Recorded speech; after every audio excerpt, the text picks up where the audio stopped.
Si tu penses que c'est une affaire d'intelligence, va à l'université. Les hommes les plus savants ont des cheveux blancs et de longues barbes.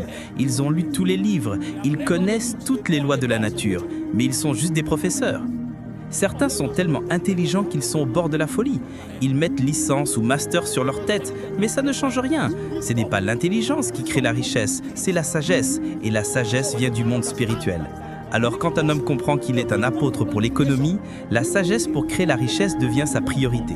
Et quand l'argent arrive, il cherche des moyens pour faire avancer le royaume de Dieu, parce que ces gens-là sont des messagers spéciaux pour la fin des temps. Et pour ceux qui sont des apôtres pour le gouvernement, Dieu leur donne la faveur et l'influence. Alors quand ils se lèvent pour parler, les nations les suivent. Eux-mêmes ne savent même pas pourquoi, mais si tu creuses un peu, tu verras qu'ils marchent dans la droiture, parce que leur première loyauté, c'est envers Dieu. Regardez ce qui se passe dans notre pays aujourd'hui. L'homme dont on parle ne comprend même pas. Maintenant, on le menace en lui disant que s'il arrête, il aura des problèmes. Tu dois être président. Si tu dis que tu laisses tomber, on va te tuer. Qu'est-ce qu'il a fait? C'est à cause de son programme politique? Non, c'est ça, un apôtre pour le gouvernement. L'influence devient comme ton baptême, la faveur des hommes. Les gens vont se lever d'eux-mêmes. Oh mon Dieu, si seulement vous connaissiez les stratégies cachées du royaume. Quand l'Église priait il y a 10 ans, il y a 5 ans, les gens ne savaient pas ce qui se préparait dans le monde spirituel.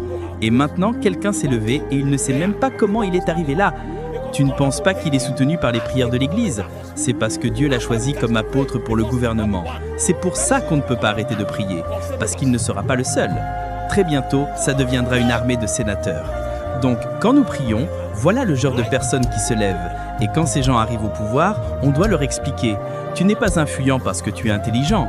On ne t'accepte pas parce que tu es beau. S'il y avait un concours de beauté, tu serais loin derrière. Tu as de l'influence et tu es apprécié parce qu'on t'a donné un sceptre, un bâton d'autorité.